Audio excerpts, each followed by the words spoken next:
नमस्कार। अब हम पढ़ने वाले हैं उत्तर गुप्त काल।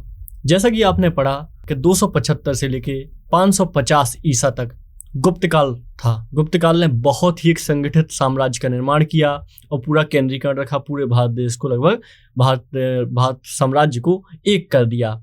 लेकिन 550 के बाद गुप्त काल का विघटन हो जाता है। कुछ नई शक्तियां आती हैं, हूण आते हैं, लेकिन फिर भी ये भी भारत को एक नहीं कर पाते। अब ऐसे में शुरुआत होती है कुछ प्रांतीय राज्यों की, कुछ प्रांतीय छोटे राज्यों की शुरुआत होती है। विखंडन शुरू हो जाता है साम्राज्य का और कुछ नए राज्य निकल के आते हैं। ये गुप्त साम्राज्य के ही नींव पे बने हुए थे और इसमें बहुत सारे राज्य तो इनके सामंत ही शुरू करते हैं। जो गुप्तों के सामंत हुआ करते थे, ये इनके साम्राज्य के पतन होने के बाद स्वतंत्रता घोषित कर देते हैं, स्वतंत्र हो जाते हैं और एक नए राज्य का गठन करते हैं। ऐसे ही कुछ राज्य हुआ करते थे गुप्त वंश के बाद जो नए राज्य हुए। इनमें से एक मैत्रक वंश था। आइए इनके बारे में बात कर लेते हैं, आखिर ये कौन कौन से वंश थे। पहले तो एक मैत्रक वंश हुआ करता था। मैत्रक वंश बल्लभी इनका स्थान हुआ करता था, बल्लभी गुजरात में। और इसमें प्रमुख शासन हुए हैं, एक ध्रुवसेन नाम के शासन हुए हैं प्रमुख इसमें, और ध्रुवसेन प्रथम, गुहसेन हुए, शिलादित्य प्रथम हुए। गुप्तोत्तर काल के नवोदित राज्यों पर सबसे लंबे समय तक इसने शासन किया। एक दूसरे ऐसे शासक हुए हैं मौखरी वंश से, मौखरी शासक हुए हैं, ये मौखरी वंश हुआ है। इनका शासन हुआ करता था कन्नौज में। आपने इनमें से एक राजा का नाम सुना होगा, हरिवर्मा, ईशान वर्मा। इन्होंने क्या किया था, हूणों को पराजित कर पूरी भारत को उनके आक्रमण से बचाया था। इसमें एक तीसरा वंश है पुष्यभूति। इसमें एक तीसरा वंश मिलेगा आपको यहाँ, पुष्यभूति। इसका जो शासन हुआ करता है, ये थानेश्वर में हुआ करता था, थानेश्वर। फिर आगे चल के इसने कन्नौज पर भी कब्जा कर लिया। तो इसमें एक शासक का नाम है सबसे बड़े, हर्षवर्धन। हालांकि इसकी स्थापना पुष्यभूति ने की थी, लेकिन इसमें एक सबसे बड़ा जो योग्य शासक है हर्षवर्धन है, जिसको आगे चल के आप पढ़ेंगे ऐहोल अभिलेख में पुलकेशिन द्वितीय ने रोक दिया। और इसमें हो जाएंगे एक चंद्र नाम के वंश भी हो जाएगा, जो गौड़ वंश भी कहा जाता है इसको। ये बंगाल में हो जाएगा, बंगाल में हो जाएगा। इसमें एक शासक हुआ है शशांक है, जिसका नाम कुख्यात है बोधि वृक्ष काटने के लिए। जहां पे बुद्ध ने तपस्या की थी, उस बोधि वृक्ष को इसने समाप्त कर दिया, काट दिया था। और थानेश्वर और कन्नौज से इसकी शत्रुता ही रही, लगभग हमेशा शत्रुता रही इसकी। तो ये शासक काफी महत्वपूर्ण है, इसका नाम बहुत ज्यादा इतिहास में आता है। तो ये कुछ शासक हुए थे जो गुप्त काल के बाद, पतन के बाद नए राज्य आए अस्तित्व में। अभी इनके बाद हम देखेंगे जब आपका थानेश्वर का पतन होगा, हर्षवर्धन का पतन होगा, तब और छोटे छोटे राज्य आएंगे। और ये राज्य बहुत ही, जिसमें कश्मीर भी शामिल होगा। कश्मीर में हम देखेंगे लोहार डायनेस्टी और भी वंश देखेंगे। इसके अलावा कुछ राजपूत वंश अस्तित्व में आएंगे, राजपूत वंश को हम देखेंगे। और इसमें हम देखेंगे कुछ प्रांतीय वंश में, जैसे परमार वंश हो गया, प्रतिहार हो गया, राष्ट्रकूट हो गए, पाल हो गए। इन वंशों को भी हम देखेंगे आगे चल के। चलिए तो बात करते हैं हम ये पोस्ट गुप्त पीरियड और अर्ली मिडाइवल पीरियड, यानी पूर्व मध्यकाल पर। पूर्व मध्यकाल, गुप्त काल के पतन होने के साथ ही पूर्व मध्यकाल शुरू हो जाता है, क्योंकि कुछ समय बाद आप देखेंगे अरब आक्रमणकारी भी भारत में हमला करने लगेंगे।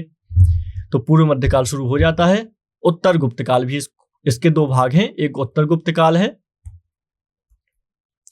ठीक है। तो चलिए आइए बात कर लेते हैं पहले हर्षवर्धन पर, हर्ष के एम्पायर पर। आप जानते हैं जो हर्षवर्धन था, ये पुष्यभूति वंश में पैदा हुआ था, इसको वर्धन वंश भी कहा जाता है। पुष्यभूति वंश वर्धन वंश भी कहा जाता है। गुप्त साम्राज्य के पतन के पश्चात ये उत्तर भारत के राजवंशियों में सबसे सर्वाधिक महत्वपूर्ण और सबसे इंपॉर्टेंट शासक था। और ये किससे संबंधित थे? वैश्य जाति से संबंधित थे। आपने गुप्तों को देखा वैश्य, और अब वर्धन वंश को भी वैश्य देख रहे हैं। तो आपने सत्ता का हस्तांतरण भी मेरे समझ से देखा होगा कि किस तरीके से ब्राह्मणों के हाथों से सत्ता क्षत्रियों के हाथों में गई और भी अन्य जातियों के हाथों में गई, आखिरकार वैश्य वर्ग के हाथ में भी सत्ता आई। तो ये आपने देखा। आगे चल के क्षत्रियों के हाथों में देखेंगे, फिर मुस्लिम शासक आ जाएंगे। तो इस तरीके से आपने चीजें देखी। अब ये पुष्य भूति जो वंश था, इसके गुप्तों के साथ, ये गुप्तों के सामंत हुआ करते थे, इनके संबंध भी हुआ करते थे। और हूणों के आक्रमण के बाद इन्होंने गुप्तों से अपना रिश्ता तोड़ लिया था और स्वतंत्रता घोषित कर दी थी। कह दी थी हम भी तो बराबर हैं, हमने भी हूणों को रोका है तो हम भी स्वतंत्र हो गए हैं। तो इस वंश में कुछ बहुत बड़े शासक भी हुए हैं, जिसमें से एक का नाम है प्रभाकर वर्धन। प्रभाकर वर्धन के दो पुत्र हुए थे, एक राज्यवर्धन और दूसरा हर्षवर्धन। दूसरा हर्षवर्धन। इनकी एक पुत्री भी थी राज्यश्री। राज्यश्री का विवाह कन्नौज के मौखरी वंश से करवा दिया गया। आप समझ रहे होंगे कन्नौज का शासन कैसे मिला हर्षवर्धन को। मौखरी वंश से इसका विवाह करवा दिया गया ग्रहवर्मन के साथ। और आखिर में कुछ समय के बाद राज्यवर्धन जो थे प्रभाकर वर्धन के बड़े बेटे, तो इनका शशांक के साथ युद्ध हुआ और शशांक के द्वारा इनको मार दिया गया। तो इस तरीके से हर्षवर्धन ने सत्ता संभाली बहुत ही छोटी उम्र में। 606 ईसा में सत्ता संभाली इन्होंने 16 वर्ष की आयु में। और आखिरकार इन्होंने जैसी ही सत्ता संभाली, लगभग पूरे साम्राज्य को एकीकरण शुरू कर दिया। और ह्वेनसांग के द्वारा इनको शिलादित्य की उपाधि दी गई। ह्वेनसांग इन्हीं के शासनकाल में भारत देश आया था। शिलादित्य, ह्वेनसांग भी चीनी यात्री था, फायान भी चीनी यात्री था। ह्वेनसांग अपनी एक किताब लिखता है, आइए ह्वेनसांग का विवरण देख लेते हैं। ह्वेनसांग चीनी यात्री था जो अपनी किताब में हमने जब फू कॉफी पढ़ी थी, किताब किसकी थी? वो फायान की। और ये किताब किसकी है? CU की। इस किताब में पूरा विवरण दिया हुआ है। इस विवरण के अनुसार इसने पूरा हर्षवर्धन उस कालक्रम को लिखा हुआ है जो उस काल की घटनाएं हुआ करती थी। इसको वर्तमान में शाक्य मुनि भी कहा जाता है। शाक्य मुनि क्यों? क्योंकि ये बुद्ध का भक्त हुआ करता था और बुद्ध के ही बिहार देखने, उनमें शिक्षा लेने के लिए आया हुआ था। जबकि शाक्य मुनि आपने समझा था, हमने बुद्ध काल में बताया था, शाक्य मुनि भगवान बुद्ध को कहा जाता था, महात्मा बुद्ध को कहा जाता था। लेकिन इसको भी शाक्य मुनि कहा जाता है। तो कभी कंफ्यूज मत होइएगा, कभी जैसे ऑप्शन आए उसके हिसाब से प्रश्न को सॉल्व कीजिएगा, ठीक है। तो ये हर्ष से संबंधित कुछ बातें थी।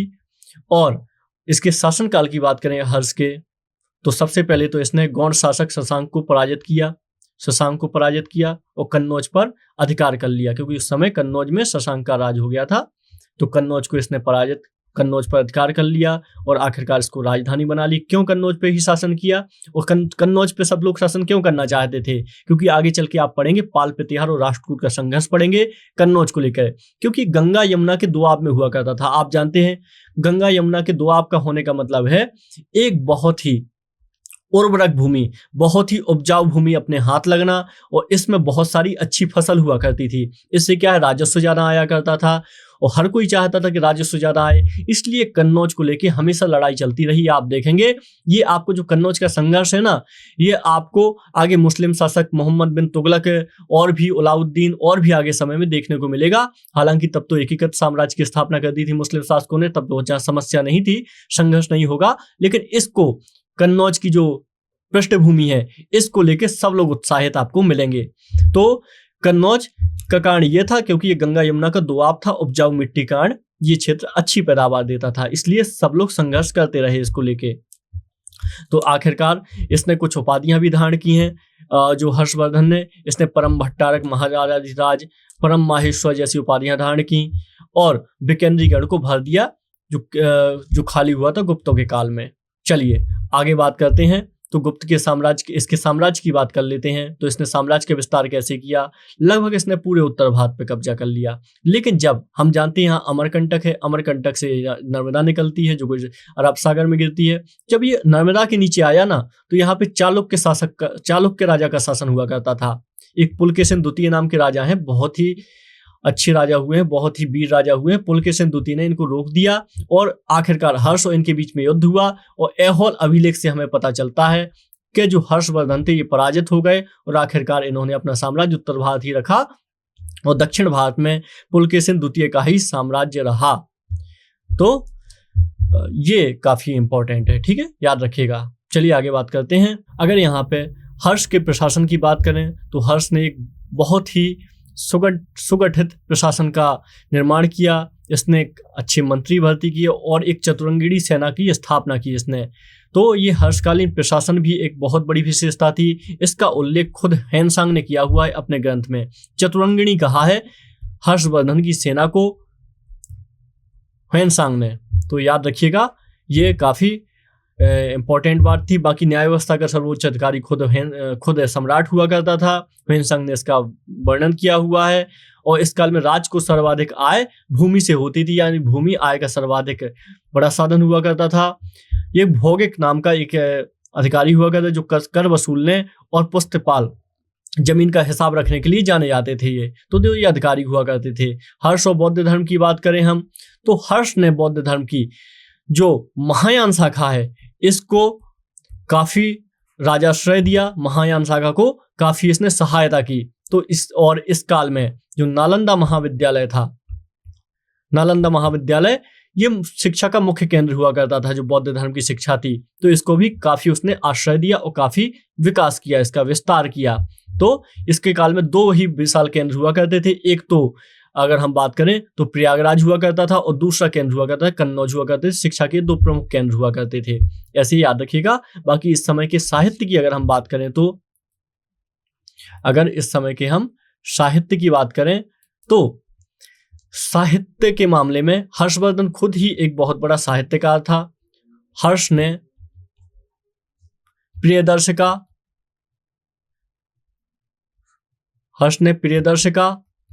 नागानंद और रत्नावली नाम की 3 पुस्तकों की रचना की। इसके अलावा इसका जो कवि था बाणभट्ट, ये भी बहुत महत्वपूर्ण है क्योंकि इसने अपने हर्षचरित नामक ग्रंथ में बहुत सारे राजाओं का ग्रंथ वर्णन किया हुआ है। मौर्य हैं, उसमें गुप्त हैं। इसके अलावा इसकी एक और रचना थी कादम्बरी। कादम्बरी में एक सर्वश्रेष्ठ गद्य काव्य का हमें उदाहरण मिलता है, इसलिए इसकी ये किताब भी महत्वपूर्ण है। ये किताब भी महत्वपूर्ण है। बाणभट्ट इनके कवि हुआ करते थे। इस काल में तो काफी साहित्य का विस्तार हुआ और ये इसमें से हर्षवर्धन की जो ये किताबें थी ना, ये नाटक हुआ करते, 3 नाटक हैं ये। तो काफी विद्वान था ये हर्षवर्धन खुद भी। तो आगे चल के अब हम त्रिपक्षीय संघर्ष को देखेंगे यहाँ पे हर्ष के एम्पायर के बाद, क्योंकि हर्ष की मृत्यु के बाद कन्नौज को लेके लगातार संघर्ष होने लगते हैं और इसमें बहुत सारे राज्य आ जाते हैं, इन्वॉल्व हो जाते हैं। चलिए आगे बढ़ते हैं त्रिपक्षीय संघर्ष पर। ये आप देख रहे हैं त्रिपक्षीय संघर्ष, इसका अर्थ क्या हुआ? ये एक लोकेशन को लेके ये पाल शासक भी आक्रमण करते थे। दक्षिण की शक्ति, ऐसा पहली बार हुआ है। राष्ट्रकूट कहाँ के शासक थे? दक्षिण के शासक हुआ करते थे राष्ट्रकूट। और ऐसा पहली बार हुआ है कि किसी दक्षिण की शक्ति ने उत्तर भारत में आक्रमण किया था। ये इसके मामले में अद्वितीय बात है। ऐसी बात आपको पहले कभी नहीं देखने को मिली। हालांकि उत्तर भारत के राजाओं ने बहुत हमला किया दक्षिण भारत पे, लेकिन दक्षिण भारत के राजाओं ने कभी उत्तर भारत पे हमला नहीं किया, कभी रुचि का विषय नहीं कहा। लेकिन राष्ट्रकूट ऐसे पहले राजा थे जिन्होंने कन्नौज को हासिल करने के लिए हमले किए यहाँ पे और युद्ध भी किए। और एक और थी यहाँ पे राजा प्रतिहार, जिनका शासन इस तरफ हुआ करता था पश्चिमी भारत में। तो प्रतिहार, पाल और राष्ट्रकूट, इन तीनों ही राजाओं ने कन्नौज को लेकर खूब आक्रमण किए, जिसमें से अलग अलग राजा हुए हैं। इसमें पाल शासक का उल्लेख करना एक महत्वपूर्ण है, क्योंकि इसमें एक धर्मपाल नाम का शासन हुआ करता था, जिसने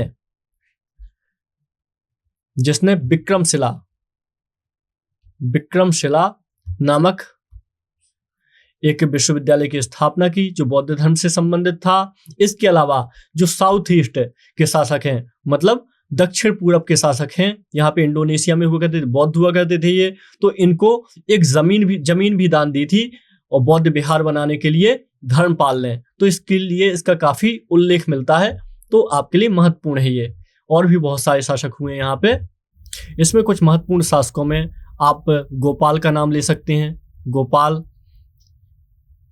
इसने इसको मुख्य राजा माना जाता है जिसने पाल वंश की स्थापना की। धर्मपाल हो गया। इसके बाद देवपाल नाम का एक राजा हुआ है जो बहुत महत्वपूर्ण था। इसने कई बार आक्रमण किया और कन्नौज को हासिल करने की कोशिश की। इसके अलावा एक महिपाल प्रथम नाम का राजा हुआ है।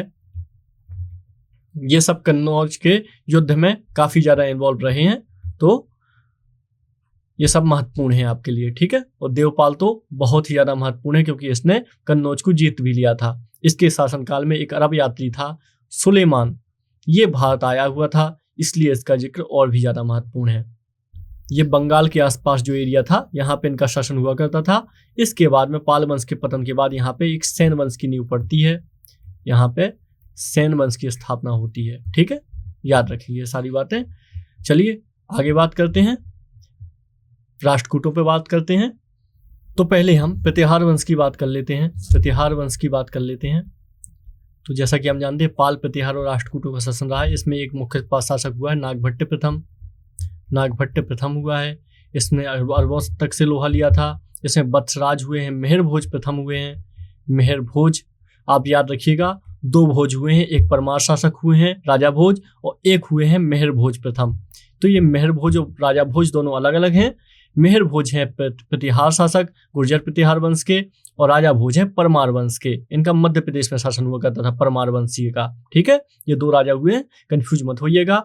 और तो ये इसमें के बाद एक महेंद्रपाल नाम के राजा हुए हैं। महिपाल प्रथम यहाँ भी हुए हैं, जबकि महिपाल आपने पाल वंश में भी देखे थे, ठीक है।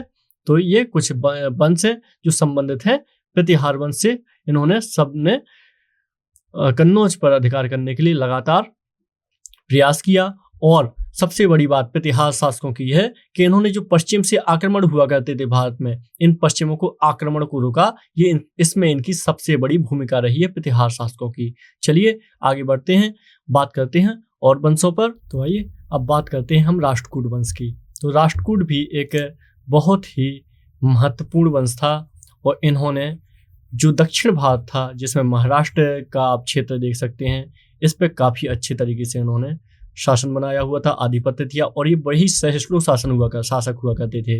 इसमें से कुछ शासक शैव रहे और कुछ जैन भी रहे, लेकिन उन्होंने हर धर्म के लोगों को बहुत ही मदद की, चाहे वो मुस्लिम ही क्यों ना हो, चाहे वो कोई भी हो, सब धर्मों के लोगों को बड़े ही सहिष्णु दृष्टि से देखा इन्होंने। इसके बारे में उल्लेख मिलता है, एनसीईआरटी में भी मिलता है। तो ये दक्षिण में राष्ट्रकूटों का शासन था। इसमें दंती दुर्ग नाम का एक शासक हुआ करता था। इसने मान्यखेत को अपनी राजधानी बनाया था। इसके अलावा इनकी भाषा क्या हुआ करती थी, कन्नड़ भाषा हुआ करती थी। तो ये पूरा रीजन इन्हीं का था, महाराष्ट्र और ये कर्नाटक वगैरह का पूरा रीजन इन्हीं का हुआ करता था। दंती दुर्ग ने क्या किया था, मालवा पे भी अभियान किया था और मालवा को भी जीत लिया था इसने। प्रतिहारों और मालवा को भी जीत लिया था इसने। इसमें एक और शासक हुआ है, अमुक वर्ष वीरनारायण की उपाधि इसने धारण की थी और इसने खुद ही एक कविराज मार्ग नामक एक ग्रंथ की रचना की है। कविराज मार्ग नामक ग्रंथ की रचना की है इसने कन्नड़ भाषा में रचना की है। राष्ट्रकूट इंद्र तृतीय नाम का एक और राजा महत्वपूर्ण है। क्यों? क्योंकि इसने कन्नौज पे अधिकार भी किया था। इसके समय अल मसूदी नाम का एक विदेशी यात्री भारत आया हुआ था, इसके लिए यह महत्वपूर्ण रहा है, ठीक है, याद रखिएगा। और ऐसे ही एक राजा हुआ है कृष्ण तृतीय, इसमें हुआ है, ये भी काफी महत्वपूर्ण था। इसमें कृष्ण तृतीय भी महत्वपूर्ण था इसमें। और अंतिम में क्या हुआ, चालुक्य राजा तैलप तृतीय ने इसके अंतिम शासक को हरा दिया और आखिरकार राष्ट्रकूट वंश की समाप्ति हुई। 974 से 75 की घटना है। आप इसमें समय पीरियड के हिसाब से ऐसे याद रखिएगा। 975 में जो राष्ट्रकूट वंश था ये चालुक्य वंश के द्वारा समाप्त कर दिया गया, तैलप द्वितीय नाम के राजा के द्वारा, ठीक है। ये आपके लिए राष्ट्रकूट वंश की जानकारी हो गई। चलिए अब हम एक और देख लेते हैं इसमें। तो हमने त्रिपक्षीय संघर्ष के बारे में पढ़ा कि कैसे राष्ट्रकूट, पाल, प्रतिहार और इन सब ने मिलके इस पे कब्जा करने के लिए, कन्नौज पे कब्जा करने के लिए संघर्ष किया और आखिर में इनका जब पतन होता गया तो ऐसे में इन बड़ी शक्तियों के पतन के बाद प्रतिहार और बंगाल में पाल के पतन के बाद कुछ नई शक्तियों ने जन्म दिया, कुछ नए साम्राज्यों ने जन्म लिया, नए राजाओं ने जन्म लिया, जिसमें शामिल है आपके कुछ चंदेल हो जाएंगे। चंदेलों का शासन बुंदेलखंड में हुआ करता था। इसमें एक राजा हुआ करता था विद्याधर। ये बहुत महत्वपूर्ण राजा है क्योंकि इसने महमूद गजनी जो था एक आक्रमणकारी, इस महमूद गजनी के लिए को रोकने के लिए एक हिंदू राजाओं का संघ बनाया हुआ था और उसका प्रतिरोध भी किया। तो चंदेल का विद्याधर राजा महत्वपूर्ण था इसमें। ऐसी ही एक पाल डायनेस्टी हुई है, परमार डायनेस्टी हुई है। परमार में राजा भोज नाम के एक महान विद्वान राजा हुए, मध्य प्रदेश से संबंधित थे, मध्य प्रदेश में इनका शासन हुआ करता था। ऐसे ही कुछ और अन्य राजा हुए आप देखेंगे, जिसमें चौहान हो जाएंगे, चहमान भी इनको बोला जाता है, जिसमें पृथ्वीराज तृतीय का भी नाम आता है, जिसने आगे चल के मोहम्मद गौरी को हराया था और खुद भी हार गया था दूसरे युद्ध में। तो चहमान हो गए, पृथ्वीराज हो गए, और ऐसे तमाम वंश आते हैं जो राजपूत से संबंधित थे। इन वंशों के पतन के बाद, पाल, प्रतिहार और बड़ी शक्तियों के पतन के बाद, इसी में आप देख सकते हैं कश्मीर के वंश भी देख सकते हैं कश्मीर में। तो ये तात्कालिक इतिहास का एक महत्वपूर्ण अध्याय था, उत्तर गुप्त काल, याद रखिएगा। चलिए कुछ आगे बात करते हैं। तो चलिए आइए बात करते हैं चालुक्य और पल्लव वंश पर। चालुक्य बहुत ही महत्वपूर्ण वंश है क्योंकि आप जानते हैं हर्षवर्धन को चालुक्य नरेश पुलकेशिन द्वितीय ने हराया था और इन्होंने खुद ही वातापी की चालुक्यों का उल्लेख किया हुआ है। तो चालुक्य वंश की कई सारी शाखाएं हुआ करती थी। आप देखेंगे 6ठी सदी से लेके, आप देखेंगे 6ठी सदी से 8वीं सदी तक आपको चालुक्य वंश की कई सारी शाखाएं मिलेंगी। इनका पूरा दक्षिणापथ पे आधिपत्य रहा है, दक्षिणापथ पर इनका पूरा आधिपत्य रहा है, इसलिए बहुत ही महत्वपूर्ण रहे हैं। जिसमें से वातापी की चालुक्य तो बहुत ही ज्यादा महत्वपूर्ण रहे हैं। इसमें गुजरात, ये हो जाएगा अनहिलवाड़ के चालुक्य, ये भी महत्वपूर्ण है। इसमें मूलराज प्रथम ने इसकी स्थापना की थी, मूलराज प्रथम ने गुजरात में इसकी नींव डाली थी। इसके बाद कल्याणी के चालुक्य हो जाएंगे, कल्याणी के चालुक्य हो जाएंगे। इसमें क्या होगा, इसके तैलप द्वितीय ने इसकी स्थापना की थी, तैलप द्वितीय ने कल्याणी की चालुक्यों की स्थापना की थी। और इसके बाद में आपके लिए एक और इंपॉर्टेंट है वातापी के चालुक्य, वातापी या बादामी के चालुक्य, इनको बादामी भी बोला जाता है, चालुक्य वंश। तो ये भी काफी महत्वपूर्ण थे। पुलकेशिन द्वितीय इसी संबंधित थे और ये बहुत ही ऐहोल इनकी राजधानी हुआ करती थी, ऐहोल इनकी राजधानी हुआ करती थी। ठीक है, चलिए तो आइए अब हम बात करेंगे पल्लव शासकों के बारे में। पल्लव शासक दक्षिण भारत के एक महत्वपूर्ण शासक रहे हैं और इस वंश के संस्थापक थे सिंह विष्णु जी। सिंह विष्णु, ये कौन से सन की बात है, ये लगभग 565 ईस्वी से 600 ईस्वी के मध्य की बात है। तब यहाँ पे हुआ करता था, पल्लव वंश का शासन हुआ करता था सुदूर दक्षिण में। इसमें आप देखेंगे सिंह विष्णु के राज्यसभा में संस्कृत के विद्वान भारवी जी, इनका आपने नाम सुना होगा क्योंकि इनकी एक किताब का नाम है किरातार्जुनीयम, किरातार्जुनीयम, किरातार्जुनीयम इनकी एक किताब का नाम है। बहुत ही महत्वपूर्ण किताब है, महाकाव्य भी ये। तो ये इन्होंने एक किताब लिखी थी। फिर इनका उत्तराधिकारी होता है महेंद्र वर्मन प्रथम। महेंद्र वर्मन प्रथम, आपने महेंद्र वर्मन शैली के बारे में भी सुना होगा, महेंद्र वर्मन प्रथम होता है इसके बाद। और बहुत सारी आर्किटेक्चर, बहुत सारी संरचनाओं को जन्म दिया जाता है पल्लव शासन में। आप देखेंगे महाबलीपुरम की, आपने एक लोकेशन के बारे में सुना होगा, महाबलीपुरम, महाबलीपुरम भी इसको बोलते हैं। इसमें आपने रथ मंदिर सुने होंगे, जो एकाश्म मंदिर होते हैं। चीन के राष्ट्रपति भी 2018 में यहाँ पे आए थे क्योंकि पल्लव वंश ने एक बार चीन की मदद की थी सेना भेजकर, तो इसलिए इसका काफी बड़ा महत्व है। तो रथ मंदिर है यहाँ पे, ये एकाश्म मंदिर है और पांडवों के नाम पर है ये मंदिर, पांडव के नाम पर ये मंदिर हैं। तो ये एक ही पत्थर से बने हुए हैं, इसलिए इनको एकाश्म मंदिर कहा जाता है। तो ये आपको मंदिर मिलेंगे। इसके अलावा महेंद्र वर्मन शैली, नरसिंह वर्मन शैली और भी बहुत सारे शब्द मिलेंगे जो आर्किटेक्चर संबंधित होते हैं। ये पल्लव राजाओं के द्वारा ही तैयार किए गए हैं। तो आइए कुछ और इसके बारे में जानते हैं। तो महेंद्र वर्मन प्रथम एक बहुत महत्वपूर्ण राजा इसलिए भी माने जाते हैं क्योंकि इन्होंने मत्स्य प्रहसन नामक एक काव्य की रचना की थी। मत्स्य विलास प्रहसन नाम के काव्य की रचना की थी। आर्किटेक्चर और या फिर कला समझें तो इसकी बहुत सारी पद्धतियां इन्होंने उद्घाटित की हैं। मत्स्य विलास प्रहसन एक नाटक हुआ करता था, याद रखिएगा, जिसमें कापालिकों तथा भिक्षुओं पर व्यंग्य कसा गया है। ठीक है, भिक्षुओं पर व्यंग्य कसा गया है मत्स्य विलास प्रहसन में। और इसके अलावा नरसिंह वर्मन प्रथम एक और मुख्य राजा है इसमें, नरसिंह वर्मन प्रथम। इस राजा के शासनकाल में ह्वेनसांग गया था यहाँ पे, ह्वेनसांग। तो इसने ह्वेनसांग ने इसका वर्णन किया हुआ है कांचीपुरम का। कांची गया था। कांचीपुरम हम जानते हैं पल्लव राजाओं की राजधानी भी हुआ करती थी कांचीपुरम। ये यहाँ के मंदिर हैं कुछ, आप देख लीजिए। तो कांचीपुरम इसकी राजधानी हुआ करती थी। तो काफी महत्वपूर्ण है पल्लव राजा। इसके तरीके से हमने पूर्व मध्यकाल और जो गुप्त काल के बाद का काल होता है उसको हमने कवर किया है। और इसके बाद हम आगे चल के मध्यकाल में आ जाएंगे और पूरा सल्तनत को पढ़ेंगे। दिल्ली सल्तनत से हम शुरुआत करेंगे। तो आपने इस लेक्चर में गुप्त काल के बाद जो भी कुछ हुआ, चाहे वो हर्षवर्धन का राज्य हो, चाहे दक्षिण भारत में चालुक्यों का राज्य हो, पल्लवों का राज्य हो, हमने सबके बारे में पढ़ा। हमने कैसे पढ़ा, राष्ट्रकूट, पाल और प्रतिहार राजाओं ने कैसे कन्नौज जैसी लोकेशन को कैप्चर करने के लिए लगातार युद्ध किए, आक्रमण किए। इसका एक कारण ये भी था क्योंकि एक केंद्रीकृत साम्राज्य नहीं था, इसलिए भी आक्रमण हुए। तो आगे चल के यही जो बड़े साम्राज्य थे 3 छोटे छोटे साम्राज्यों में बढ़ गए, जिनमें परमार हो गए, चंदेल हो गए, बुंदेले हो गए और भी बहुत सारे राजा हो गए तमाम प्रकार के, जिसमें जयचंद्र का भी वंश आ जाएगा। तो कई सारे राजा हो जाएंगे। ठीक है, तो इस तरीके से हमने सारी चीज़ें पढ़ी हैं। अब इस लेक्चर को हम कंप्लीट करते हैं और मिलेंगे हम मध्यकाल में। नमस्कार।